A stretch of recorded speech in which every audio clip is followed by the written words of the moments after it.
Senator Troy Carter calls the whole thing disturbing. The last thing you should worry about is how are you going to care for your family. That's his reaction to our story that detailed moves by the Municipal Police Employees Retirement System to slash the pensions of former officers critically wounded in the line of duty.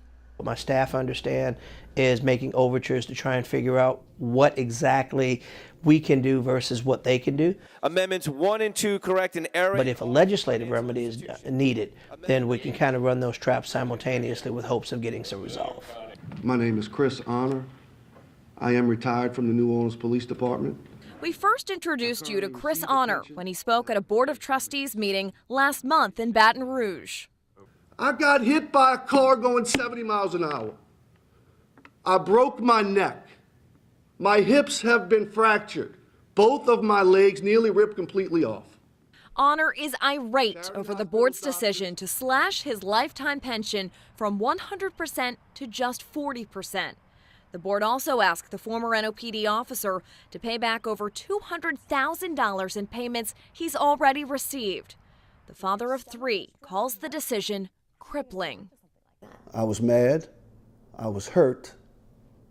Better term may be betrayed by the same board members who are elected by us, the members, to take care of us.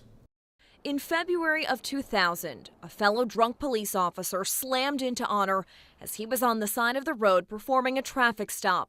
The force of the crash propelled his body into the windshield of another vehicle. He spent months in the hospital, unable to walk. And I'm telling you, the next thing I know, either on top the hood of a car or on the ground, and I got a guy telling me, hey, you're going to make it, you're going to make it. His recovery, grueling. Just take a look at the rods and pins holding his limbs together 18 years later. Both right and left leg, that's where the hardware is.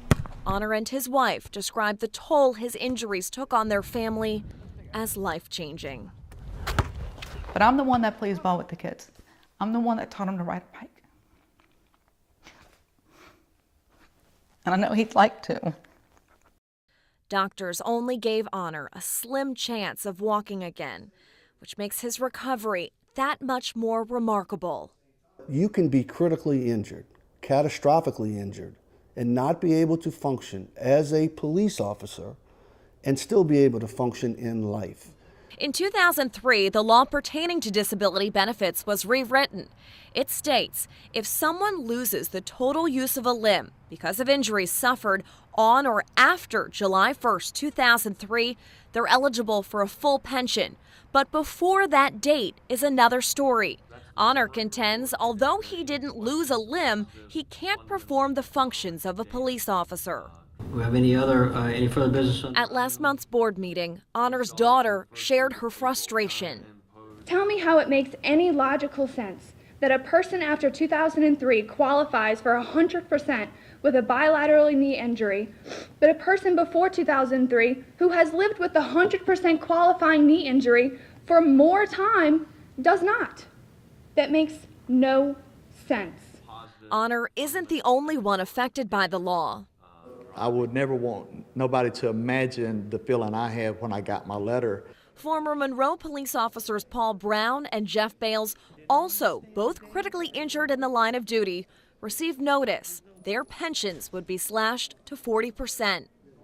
They disregarded their own doctor's recommendations and took my retirement anyway. It's worrying about if you're going to lose your house or not. And I took a job here in Columbia to try to, offset some of the stuff that I lost. Costly, it's frustrating. You go through a lot of misery and your family gets hurt along the way with it. Both men filed suit against the board. Bale's attorney says he actually won his lawsuit filed last year in district court in Baton Rouge, with the judge awarding him his full pension plus money that had been withheld and attorney's fees. Mr. Bales is completely successful, and they are in the process of appealing that because they don't want to pay it. For now, the former officer's hopes rest with lawmakers. And lay that motion on the table without objections. The legislature needs to get a hold of this and make this right. So clearly that law needs to be relooked at, needs to be tweaked, and I'm more than happy to be a part of that solution. Senator Carter thinks the officers affected should be grandfathered in if a new law takes effect. That certainly would make sense, that you would protect the people that are in, but I think not only the ones that are grandfathered, I think it makes good sense prospectively going forward that we take care of all of our peace officers. Because as he explained, people who put their lives on the line every day for citizens deserve to be taken care of when they suffer life-changing injuries. Senator Carter says at this point in the legislative session, there's no current bill that could be amended, so he's likely going to be introducing new legislation concerning disability benefits next March. He also says he's working with the pension board to see if there's anything the board can do on its end to remedy the situation before the legislature gets involved. Back to you.